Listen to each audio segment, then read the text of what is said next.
আমাদের সঙ্গে আরো একজন অতিথি রয়েছেন, আমরা তার কাছে যাই টুম্পা। এবং তার একটি চমৎকার বই এবং প্রচ্ছদটি আসলে খুবই চমৎকার, হাওয়াই মিঠাই, এবং তার নাম তাহেরা আফরোজ। স্বাগত আপনাকে।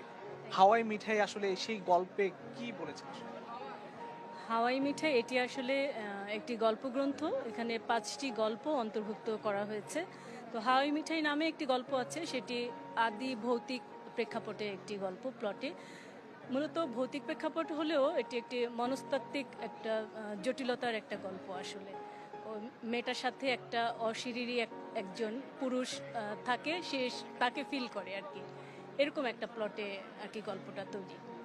তো একদম শেষে দেখা যায় যে মেয়েটা তার প্রেমিককে ছেড়ে ওর সাথে চলে যায়, মানে ওই যে অশরীরী যে থাকে ওর সাথে, তার সাথেই ওর প্রেম হয়, এরকম আর কি। এছাড়া আরও কয়েকটা গল্প আছে, অনিমা ফল বিতান, স্পর্শ, আরেকটা গল্প আছে বাক্স। বাক্স গল্পটাও এরকম মনস্তাত্ত্বিক একটা বিষয়বস্তু, যেমন ফিল করে যে বাক্সের চিঠিগুলোকেই সে তার মানে মেয়েটা ম্যারিড থাকে, ও ফ্যামিলিতে থাকে, কিন্তু ওই চিঠিগুলোকেই সে তার নিজের কাছে সবসময় ছুঁয়ে ছুঁয়ে আদর করে, ফিল করে, এরকমই আর কি বিষয়গুলো।